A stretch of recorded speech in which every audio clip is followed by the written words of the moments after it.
Welcome to online Guruji classes. This is part 6th of our lecture series on mensuration.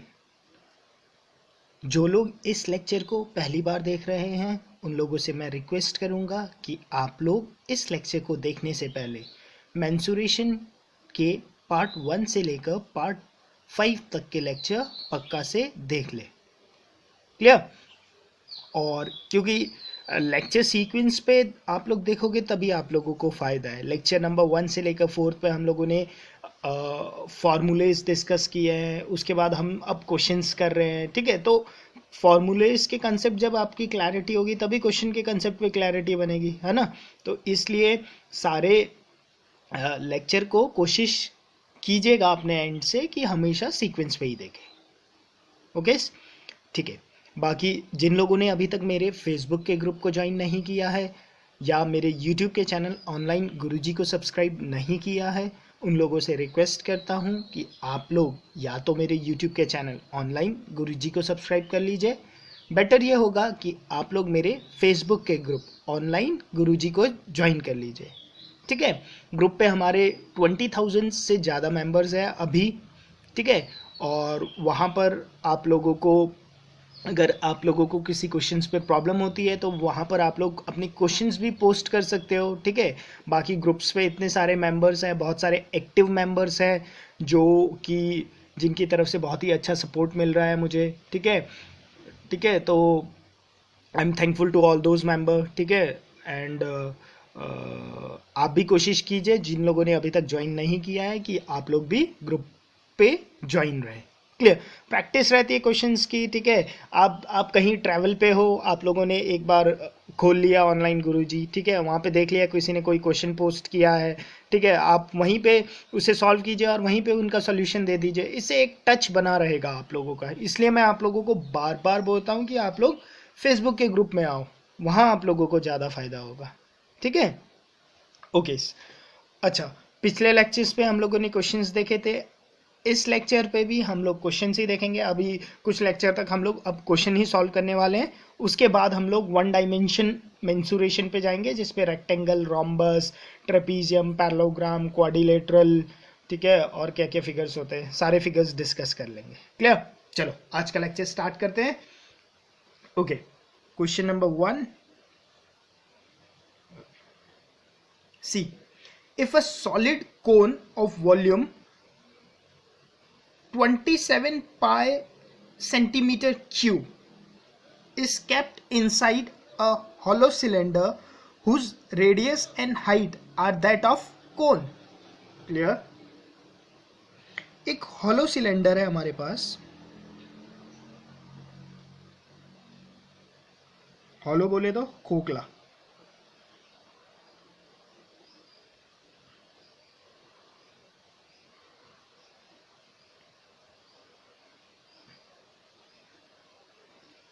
एक hollow cylinder है, ठीक है। Okay, a solid cone, एक solid cone of volume is kept inside a hollow cylinder whose radius and height are that of cone. ठीक है, बोलते हैं कि इसके अंदर एक कोन को रखा गया है सच दैट, किस हिसाब से रखा गया है, सच दैट जो कोन का रेडियस है वही सिलेंडर का रेडियस है। क्लियर? मैं दोनों के रेडियस को क्या मान लेता हूं, सेम मैं मान लेता हूं आर। क्लियर? और दूसरी बात क्या बोली गई, उनका हाइट भी सेम है, ये बात भी बोला गया है। ठीक है, तो मैं हाइट को क्या मान लेता हूं, से एच।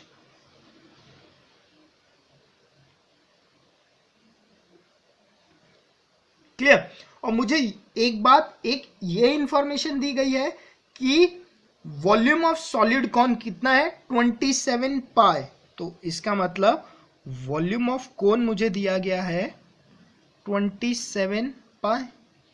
तो इसे सॉल्व कर लो। वॉल्यूम ऑफ कोन क्या होता है, 1/3 पाई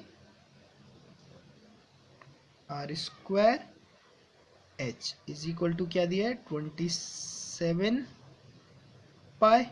पाई से पाई कैंसिल आउट हो गया। क्लियर? ये 3 वहां चला गया, तो आप यहां से लिख सकते हो कि जो आर स्क्वायर एच है that is nothing but is equal to 81। इतना लिख के रख लो। क्लियर? अच्छा, ठीक है।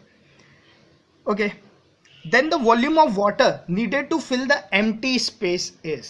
ठीक है, अब क्वेश्चन को सोचो, क्वेश्चन को एक्चुअल में दिमाग पे भी सोचना है। समझ लो एक डस्टबिन टाइप का है, एक हॉलो डस्टबिन है, ठीक है, बेस है उसका, ठीक है, और ऊपर से खोखला है, ठीक है, उसके अंदर आप लोगों ने एक सॉलिड कोन डाल दिया। मान लो ये एक डस्टबिन टाइप का सिलेंडर है, उसके अंदर एक सॉलिड कोन डाल दिया मैंने, ठीक है, सॉलिड कोन डाल दिया। तो बोलता है कि अब मुझे कितना पानी चाहिए होगा कि मैं अब इस डस्टबिन को जब मैं भरना शुरू करूं तो ये भर जाए, पूरा पानी से भर जाए। अब देखो इतना ही तो पानी चाहिए होगा मुझे, क्योंकि पानी कोन के अंदर तो नहीं जाने वाला है। ठीक है, तो क्या दिख रहा है आप लोगों को? आप लोग वन डायमेंशन पे ही रखो, फिगर को 2D में ले जाने की जरूरत नहीं है। अगर 1D पे ही मैक्सिमम सारे क्वेश्चंस हो जाएंगे आप लोगों को। वॉल्यूम ऑफ वाटर कितना चाहिए होगा, सोचो जरा। वॉल्यूम ऑफ वाटर मतलब जो ये ब्लैक शेडेड रीजन है, मुझे ये निकालना है। क्लियर? इसका मतलब अगर वॉल्यूम ऑफ सिलेंडर से मैं वॉल्यूम ऑफ कोन को माइनस कर दूं तो मेरे पास ये शेडेड रीजन आ जाएगा। ये शेडेड रीजन ही तो वॉल्यूम ऑफ वाटर है। क्लियर? ठीक है, होपफुली आपको समझ में आ गया होगा। इसमें कुछ ऐसा बात है ही नहीं, फिगर आपके सामने है। उसने पूछा volume of water, volume of water क्या है? इस पूरे सिलेंडर में से अगर मैं कोन को सब्ट्रैक्ट कर दूं तो ये शेडेड वाला रीजन जो है वही तो वॉल्यूम ऑफ वाटर है, और वही मुझे निकालना है, बस that's it. Volume of cone क्या है? वॉल्यूम ऑफ कोन है 1/3 पाई आर स्क्वायर एच, ओए sorry, volume of cylinder is pi r square h minus volume of cone is 1/3 pi r square h. ठीक है, तो ये वॉल्यूम ऑफ वाटर कितना आ जाएगा आपके पास? Volume of water is nothing but 2/3 pi r square h, यही आएगा। और आर स्क्वायर एच की वैल्यू तो आप लोगों ने पहले ही निकाल के रखी है। आर स्क्वायर एच कितना है? ये आर स्क्वायर एच की वैल्यू तो निकाल ही रखी है। यहाँ से पहले ये दिया था वॉल्यूम ऑफ कोन इतना है, तो वहाँ से ये मुझे पता है आर स्क्वायर एच कितना है। आर स्क्वायर एच तो 18 है, 81 है सॉरी। ठीक है, तो आप बस इसे कैंसिल आउट कर दो। 3 1 जा 3, 27 जा, और 27 इंटू 2 54 पाई।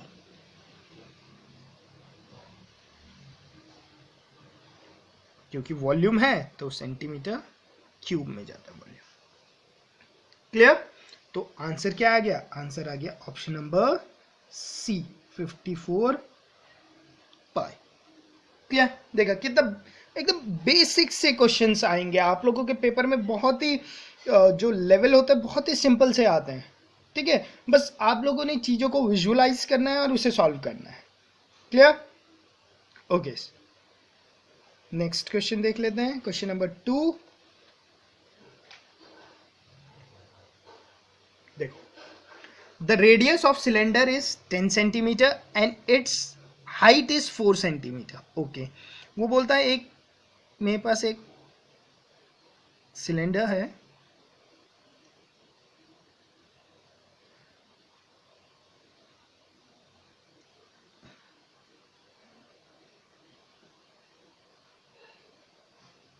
क्लियर? इस सिलेंडर का जो रेडियस है वो क्या है? 10 सेंटीमीटर है दिस।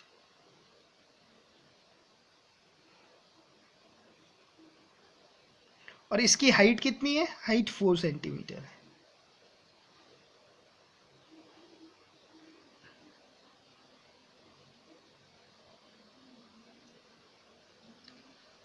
क्लियर?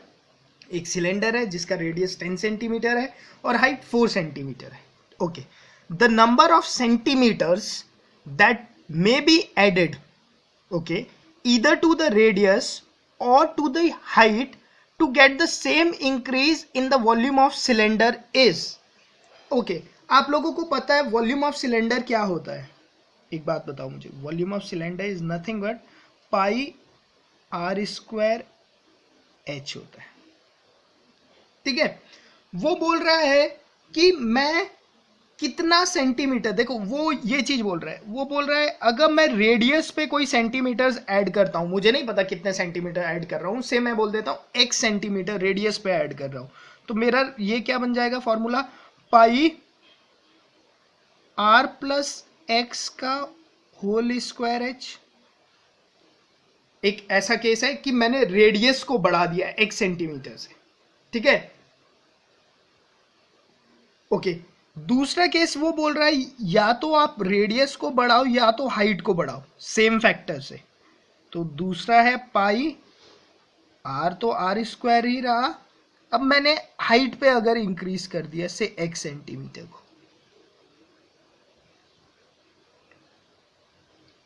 ठीक है। तो वही यहां पर देखो, क्वेश्चन को समझने की कोशिश करो, the number of centimetre that may be added either to the radius, तो यहां पे मैंने रेडियस पे कर दिया, clear, number of centimetre x centimetre मैंने ऐड कर दिया से, और टू दी हाइट, यहां पे मैंने हाइट पे कर दिया, to get the same increase in volume of the cylinder, जो अब देखो pi r square h cylinder का वॉल्यूम है, ठीक है, अगर मैं रेडियस को बढ़ा दूंगा तो वॉल्यूम बढ़ जाएगा ऑटोमेटिकली, अगर मैं हाइट को बढ़ा दूंगा तब भी वॉल्यूम बढ़ जाएगा ऑटोमेटिकली, इन दोनों केस पे क्या होंगे, वॉल्यूम बढ़े हुए होंगे। उसने मुझे क्या कंडीशन दे दी, एक ये कंडीशन दे दी कि दोनों केस में जो वॉल्यूम बढ़े, या तो आप रेडियस पे ऐड कर रहे हो कुछ चीज या हाइट पे ऐड कर रहे हो, दोनों पे सेम चीज ही ऐड कर रहे हो, ये बात भी बोली गई है, ठीक है, क्लियर। तो जो वॉल्यूम पे जो इंक्रीज हुआ दैट इज सेम, वो ये बोल रहा है, इसका मतलब जो ये वॉल्यूम बन के आई नई वॉल्यूम, इंक्रीज्ड वॉल्यूम जो ये बनी है, और जो इंक्रीज्ड वॉल्यूम हाइट पे डालने के कारण बनी हुई है, वो बोल रहा है कि ये दोनों चीज सेम है। तो मुझे बताओ x की क्या वैल्यू होगी, सिंपल सा है, ठीक है, पाई से पाई को कैंसिल आउट कर दो और वैल्यू डाल दो, r कितना है 4 प्लस x का whole square into, oh sorry 4 नहीं है, रेडियस 10 है,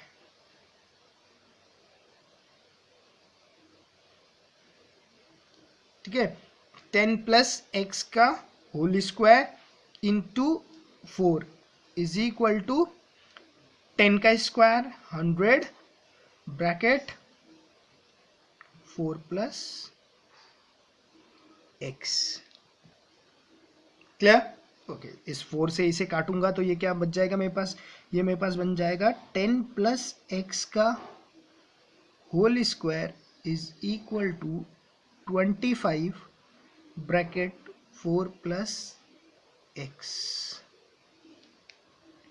क्लियर, इतना बच जाएगा। अब देखो, अब यहां तक आ गए तो अब इसे क्वाड्रेटिक से सॉल्व करने पे टाइम वेस्ट नहीं करना है, क्लियर, क्वाड्रेटिक से सॉल्व करके टाइम वेस्ट नहीं करना, यहां से अब ऑप्शन में जाओ सीधा सीधा, ठीक है। अगर मैं डालता हूं ऑप्शन नंबर 1 5 डालता हूं तो 10 प्लस 5 15, 15 का square 225, okay, 25 4 plus 5 9, 25 into 9 225 means 5 is my answer, clear. यहां पे मुझे ऑप्शन ए ही डायरेक्ट मिल गया आंसर, क्लियर। अब क्वाड्रेटिक बनाओगे फिर उसे सॉल्व करोगे तो उस पर टाइम वेस्ट हो सकता है, क्योंकि अलजेब्रा पे हम लोगों ने सीखा क्या है, अलजेब्रा पे हम लोगों ने यही तो सीखा है कि सारे क्वेश्चंस पे क्या करना है, मैं वैल्यू पुट करके आंसर निकाल सकता हूँ, ठीक है ना। और जब ऑप्शन आपके सामने हैं तो कुछ है ही नहीं, फिर तो सॉल्व करने की जरूरत ही नहीं होती कभी भी, क्लियर, क्लियर, इतनी बात क्लियर हो गई, ठीक है। होपफुली क्वेश्चन क्लियर हो गया होगा। उसने ये बोला था कि पाई आर स्क्वायर एच सिलेंडर का वॉल्यूम है, अगर मैं रेडियस पे इंक्रीज करूं या हाइट पे इंक्रीज करूं सेम फैक्टर से, तो जो इंक्रीज्ड वॉल्यूम है वो सेम होनी चाहिए, उसने ये बात बोली गई थी, ठीक है। The number of centimetre that may be added either to the radius और to the height to get the same increase, जो इंक्रीज है वो सेम हो, ये पूछा गया था क्वेश्चन में, क्लियर, सिंपल सा क्वेश्चन था, ओके। नेक्स्ट देखो, इन क्वेश्चंस को पेपर में करने के लिए ज़्यादा से ज़्यादा 1 मिनट लगने चाहिए आपको, उससे भी कम टाइम लगता है, क्लियर। यहाँ पर तो मैं एक्सप्लेन करता हूँ तो इतना टाइम लग जाता है, पेपर में तो फटाफट एकदम गोली की स्पीड से होनी चाहिए आप लोगों की सॉल्यूशन, ठीक है, ओके। नेक्स्ट क्वेश्चन देखते हैं। देखो, A field is 125 meter long.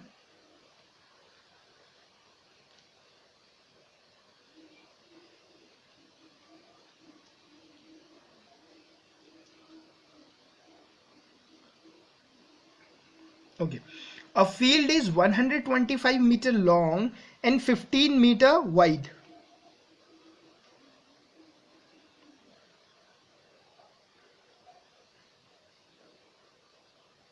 Clear? मतलब ये क्या है, 125 मीटर का है और इसकी ब्रेथ की बात करूं तो मैं ये 15 मीटर वाइड है. क्लियर?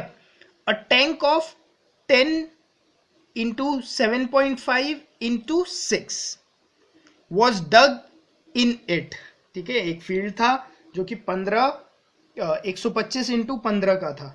ठीक है, इस पे एक टैंक खोदा गया. सपोज कर लेता हूं एक किनारे पे टैंक खोदा गया. ठीक है, मैं बोल देता हूं यहां पर टैंक खोदा गया.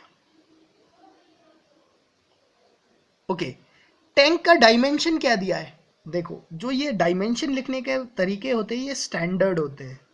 ठीक है, उसने, क्योंकि अब मुझे ये नहीं पता कहाँ पर लेंथ है, कहाँ पर ब्रेथ है और हाइट क्या है. हाइट वाला फैक्टर भी है ना इस पे, तो गहराई वाला, डेप्थ वाला फैक्टर है इस पे. क्लियर? तो जनरली जो लिखा जाएगा दैट इज इस फॉर्म पे लिखा जाता है, LBH. ये एक साइक्लिसिटी मेंटेन करके ही लिखा जाता है. लेंथ, ब्रेथ और हाइट. हाइट यहाँ पे क्या है, डेप्थ है. क्योंकि एक तरीके से आप लोग ये मान लो कि एक ये ऐसा फील्ड है, यहाँ पर एक किनारे पे एक स्विमिंग पूल खोद दिया उन लोगों ने, और उस एक टैंक की जगह आप स्विमिंग पूल ले लो. ठीक है, स्विमिंग पूल का डायमेंशन बता दिया उसने कि इसका क्या है, ये लेंथ कितना है, 10 मीटर का है, ये कितने का है, 7.5 का है, और इसकी गहराई वो क्या है, 6 मीटर की है. क्लियर? ओके, ठीक है. And the earth thus dug out was spread equally on the remaining field. अच्छा, अब रिमेनिंग फील्ड क्या रह गया ये देखता है जरा.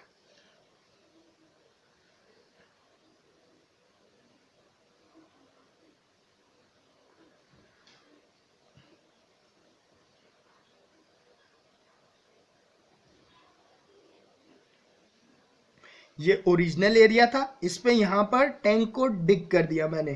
ठीक है, डग आउट करके निकाल दिया, यहां से मिट्टी निकाल दी मैंने. ठीक है, एक स्विमिंग पूल खोद दिया समझ लो एक तरीके से. तो ओरिजिनल इसका एरिया क्या था? ओरिजिनल एरिया इसका ये वाला एरिया. ओरिजिनल एरिया कितना था इसका? देखो, एरिया इज इक्वल टू एक रेक्टेंगल का एरिया. ठीक है, वैसे हमने पढ़ा नहीं बट इतना पता ही होना चाहिए. रेक्टेंगल का एरिया क्या होता है, लेंथ इनटू ब्रेथ. तो इसका एरिया क्या होगा, 125 इंटू 15.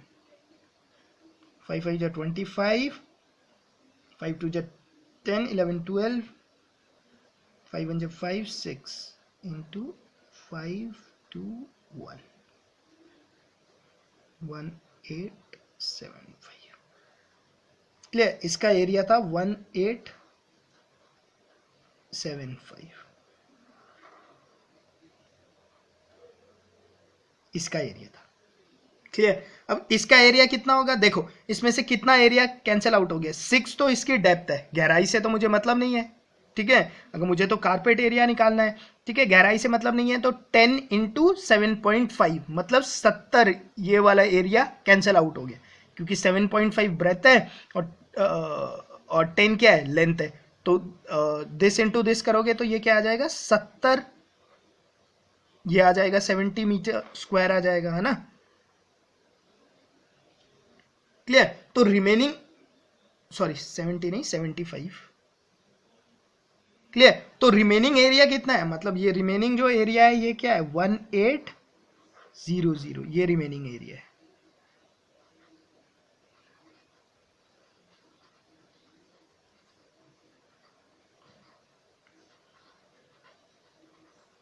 अब रिमेनिंग एरिया पे मिट्टी बिछाई गई. Clear? Okay.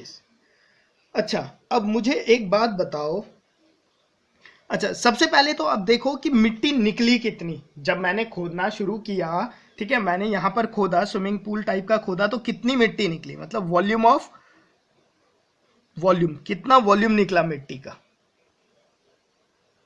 Volume of earth मैं मान लेता हूं, ठीक है, जो मिट्टी मैंने खोद के निकाली वो आई मेरे पास 10 इंटू 7.5 इंटू 6, और ये कितना हो गया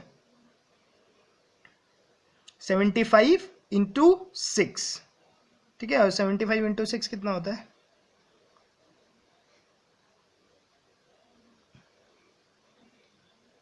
450। क्लियर, मेरे पास इतने वॉल्यूम की मिट्टी आ गई। Clear, okay. अब खुद सोचो आप लोग जहां पर बैठे हुए हो उसे एक तरीका का एरिया सोच लो, ठीक है। एक किनारे पे आप लोगों ने कुछ चीज को खोदा, वहां से मिट्टी निकली और उस मिट्टी को आपने बाकी एरिया में फैला दिया, ठीक है। जो ये इतनी मिट्टी निकली ना, इस मिट्टी को आपने इस एरिया में फैला दिया, इस पूरे एरिया में फैला दिया। क्लियर, तो जब जो मिट्टी निकली उसे आप जब इस पूरे एरिया में फैलाओगे तो इस पे एक और फैक्टर आ जाएगा। किस चीज का फैक्टर आ जाएगा, हाइट का फैक्टर आ जाएगा। क्लियर, आप सोचो ना, मिट्टी जो निकली थी उसे जब मैं कारपेट के ऊपर बिछाऊंगा जो रिमेनिंग एरिया में है, तो रिमेनिंग एरिया में एक हल्का सा हाइट आ जाएगा। क्लियर, तो जो 1800 था इस पे एक हाइट का फैक्टर आ गया। क्लियर, और ये हाइट का फैक्टर आने का कारण क्या है, जो वॉल्यूम हम लोगों ने डिग आउट करा था। क्लियर, दोनों चीज सेम ही होगी ना। देखो 450 is the volume of earth जो आप लोगों ने खोदा है। उस वॉल्यूम ऑफ अर्थ किसके बराबर होगा, इस पूरे एरिया पे मैंने उसी वॉल्यूम को बिछाया है, तो मुझे इस पूरे एरिया पे उसका वॉल्यूम देखूं, इस पूरे एरिया में उसका वॉल्यूम क्या होगा 1800 इंटू हाइट, वही तो वॉल्यूम होगा इस पूरे एरिया पे अगर मैं देखूं, क्योंकि आपने इस 450 को इस पूरे एरिया में बिछाया हुआ है, उसके कारण ये एक हाइट का फैक्टर आया। बस, तो आपको इसी हाइट के फैक्टर को निकालना है। तो ये हाइट का फैक्टर कितना हो जाएगा आप लोगों के पास, h is nothing but is equal to 450 divide by 1800। ठीक है, इसे आप लोग सॉल्व कर लो तो ये 0 से ये 0 कैंसिल आउट। ठीक है, अब देखो ये मीटर पे है, ठीक है, मैं इसे सेंटीमीटर में चेंज करना चाहता हूं, तो 1 मीटर में 100 सेंटीमीटर, मैंने इसे सेंटीमीटर में चेंज कर दिया। ये 0 से ये 0 कैंसिल आउट, 18, 9 2 जा 9 5 जा 2 1 जा 2 5 जा, मेरे पास कितना आ गया 25 सेंटीमीटर, क्योंकि आंसर आपको किस पे दिया है, सेंटीमीटर में दिया है। आप तो चाहे इसे सॉल्व करके आंसर आपका मीटर में आएगा, और 1 मीटर में कितने सेंटीमीटर होते हैं 100, तो आप उसे मल्टीप्लाई बाय 100 कर दो या यहीं पे कर दो, तो आपका आंसर ऑटोमेटिकली सेंटीमीटर में चेंज हो जाएगा। क्लियर, ठीक है, बहुत ही सिंपल सा क्वेश्चन था। ठीक है, दोनों केस में वॉल्यूम तो मिट्टी की ही है, जितनी वॉल्यूम मिट्टी की यहाँ निकली वही वॉल्यूम ऑफ मिट्टी मैंने यहाँ पर कैलकुलेट किया है।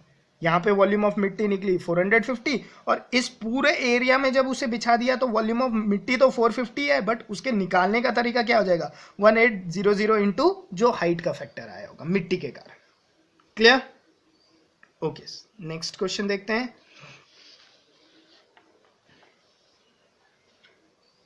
सी, the volume of hollow cube is 216 x cube। Okay, मेरे पास एक hollow cube है,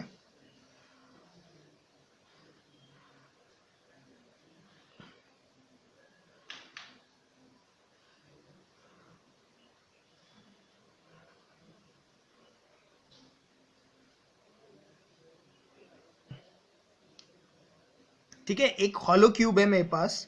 ठीक है, इसका वॉल्यूम मुझे बताया है कितना 216 x क्यूब, इसका वॉल्यूम पता है, ये इसका क्या है वॉल्यूम है। मैं बोल देता हूं कि इसका साइड कितने का है, ए का है, तो ए निकाल लेते हैं ना साइड वॉल्यूम से। वॉल्यूम कितना होता है मुझे पता है, तो मैं क्या लिखूंगा ए क्यूब इज इक्वल टू कितना हो जाएगा 216 एक्स क्यूब, तो यहां से मेरा आ जाएगा a is nothing but 6x। Clear, ये आ गया मेरे पास। Okay, what surface area of the largest sphere which is enclosed in it. बोलते हैं कि इसके अंदर अब मैं एक स्फीयर को डाल देता हूं, से मैंने एक स्फीयर डाल दिया। अब देखो आप लोगों ने लार्जेस्ट, अब इसका फ्रंट व्यू देखते हैं, ठीक है। फ्रंट व्यू पे ये आप लोगों को, अगर आप लोग आगे से देख रहे हो तो ये ऐसा दिखेगा कुछ, ये क्यूब का फ्रंट फेस होगा और उस पे आप लोगों ने एक मैक्सिमम स्फीयर डालना है, तो ऐसा कुछ होगा, होगा बिल्कुल होगा ऐसे ही, ठीक है। फ्रंट व्यू पे ये कितना है, ये आप लोगों को पता है, ये है आपका 6x, क्लियर। तो इसका मतलब जो ये स्फीयर है इसका डायमीटर 6x होगा, तो स्फीयर का रेडियस कितना हो जाने वाला है आपका, मैक्सिमम जो स्फीयर होगा उसका रेडियस हो जाने वाला है 3x, क्योंकि ये मैक्सिमम स्फीयर है तो ये सारे ऐसे ही होगा ना, यही तो मैक्सिमम हो पाएगा, क्लियर। तो स्फीयर कितना हो जाएगा 3x, इसका रेडियस हो जाएगा स्फीयर का, कंप्लीटली फिल्ड करेगा इसे, ठीक है। तो उसका मुझे क्या निकालना है, सरफेस एरिया निकालना है। तो सरफेस एरिया क्या होता है स्फीयर का,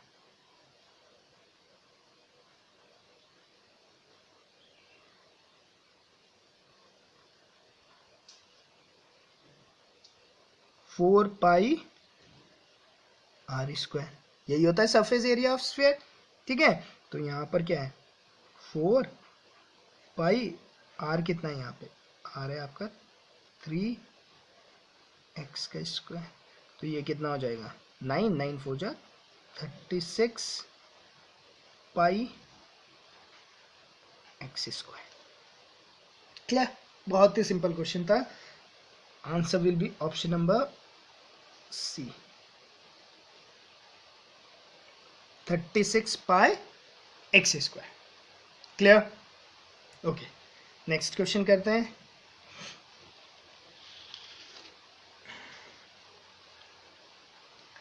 Let the largest possible circular cone and largest possible sphere be fitted into two cubes of same length, ठीक है। दो क्यूब है सेम लेंथ का है। अब मैं आपको क्यूब का सिर्फ फ्रंट दिखाने वाला हूं, ठीक है, पूरा क्यूब नहीं बनाने वाला हूं, मैं क्यूब का फ्रंट दिखाता हूं। केस ऐसा है,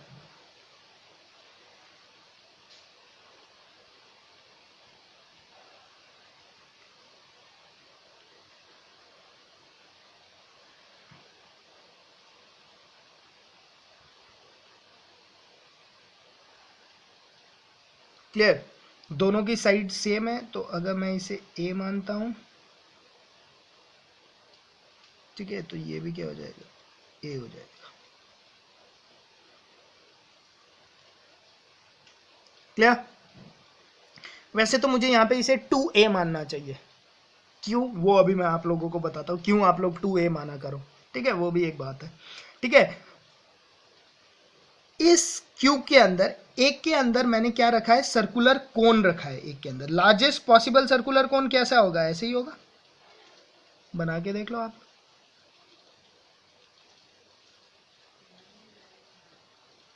ऐसा कुछ होगा लार्जेस्ट पॉसिबल सर्कुलर कोन। और लार्जेस्ट पॉसिबल स्फीयर अगर आपको कोई बोले तो आप लोग ऐसा बनाओगे। फ्रंट ही दिखा रहा हूं मैं आप लोगों को, फेस ये होगा, क्लियर। अच्छा, C and S is the volume of cone and volume of sphere. C क्या है, वॉल्यूम ऑफ कोन है, वॉल्यूम ऑफ कोन क्या होता है 1/3 pi r square h. Volume of sphere क्या होता है 4/3 पाई आर क्यूब,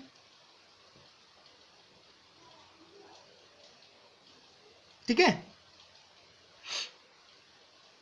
क्लियर।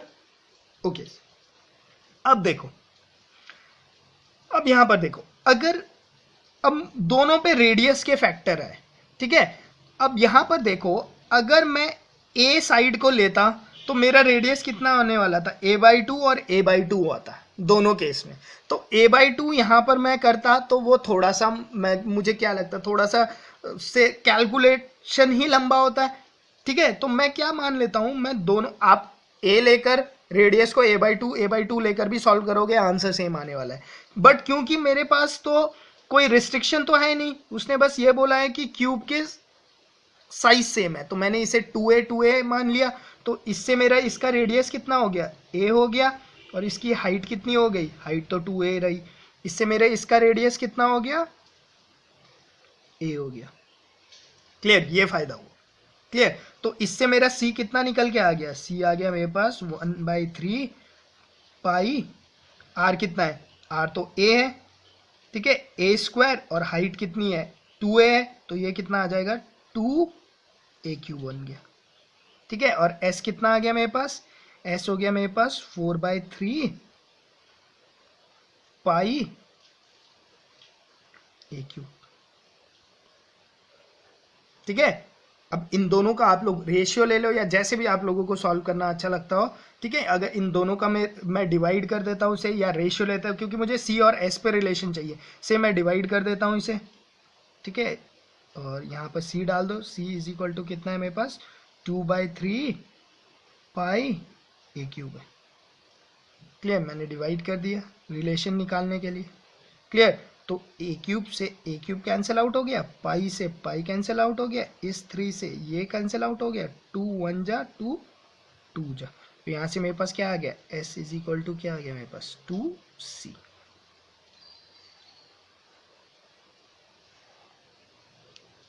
क्लियर, इसका मतलब ऑप्शन नंबर बी।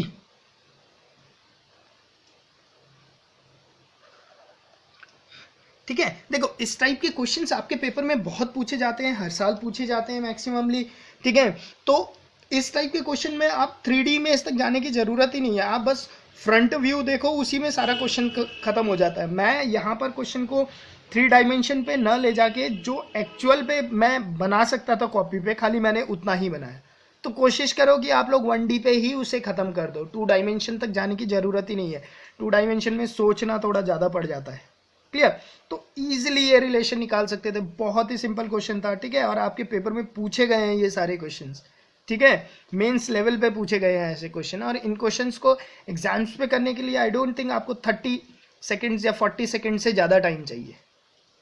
क्लियर, ठीक है, तो प्रैक्टिस करते रहो, जितना आप लोग प्रैक्टिस करते रहोगे उतना ही स्पीड बनती जानी है। ठीक है, साथ ही साथ अपने भी लॉजिक डेवलप करो, ये नहीं कि मैं जो बोल रहा हूँ बस उसी पे ही आप लोगों ने ध्यान देना है। जो मैं बता रहा हूँ वो तो मैंने सीखा है, वो तो मतलब मैंने जो लॉजिक डेवलप किया, आपको अपना लॉजिक भी डेवलप करना है। आप लोग ज़्यादा प्रैक्टिस करोगे, आप लोगों क्योंकि मेरे पास जितना लॉजिक है, जो कंसेप्ट मैंने सीखा है वो तो मैं आप लोगों को बता ही रहा हूँ। अब आप लोग जब पढ़ोगे तो आप लोग अपने कंसेप्ट भी सीखोगे। ठीक है ना, तो टीचर से कहते हैं ना, स्टूडेंट्स हमेशा टीचर से ज़्यादा अच्छा होता है। अगर एक एग्जाम्स पे टीचर और एक सिंसियर स्टूडेंट को बैठा दिया जाए, तो जो एक सिंसियर स्टूडेंट है वो हमेशा टीचर से ज़्यादा स्कोर करेगा। क्योंकि टीचर को जितना आता था वो तो उसने स्टूडेंट को बता दिया, बट स्टूडेंट ने जब उसे पढ़ा, स्टूडेंट ने उस पर कुछ मेहनत की, तो स्टूडेंट ने उस पर कुछ एड ऑन ही किया अपने एंड से। ठीक है, जैसे मैंने आपको पढ़ाया, मान लो ये चीज़, यही चीज़ जब आप लोग किसी अपने से आगे को पढ़ाओगे या अपने किसी फ्रेंड्स को बताओगे इन कंसेप्ट को, तो आप मेरे से अच्छा ही बताओगे। क्योंकि जितना मैं बता सकता था मैंने तो बता ही दिया अपने एंड से। अब आप लोग इस पे अपने तरफ से भी कुछ ऐड करोगे, कुछ आपके अपने कंसेप्ट भी जुड़ेंगे, और जब वो आगे जाएंगे तो आप लोग अपने टीचर से हमेशा ही आगे रहोगे। ठीक है, क्लियर, तो इसका मतलब अगर मैं 90 क्वेश्चंस कर सकता हूं तो ट्रस्ट में आप लोग 100 कर सकते हो। क्लियर, तो मेहनत करो अपने एंड से, जितना ज़्यादा से ज़्यादा कर सकते हो। ओके, नेक्स्ट लेक्चर पे और क्वेश्चंस हम लोग डिस्कस करेंगे। बाकी अगर लेक्चर आप लोगों को पसंद आ रहे हैं तो लेक्चर को लाइक पक्का कीजिए। ठीक है, और कमेंट्स पक्का कीजिए, और ज़्यादा से ज़्यादा लोग सब्सक्राइब कीजिए चैनल को। ठीक है, ओके, थैंक यू।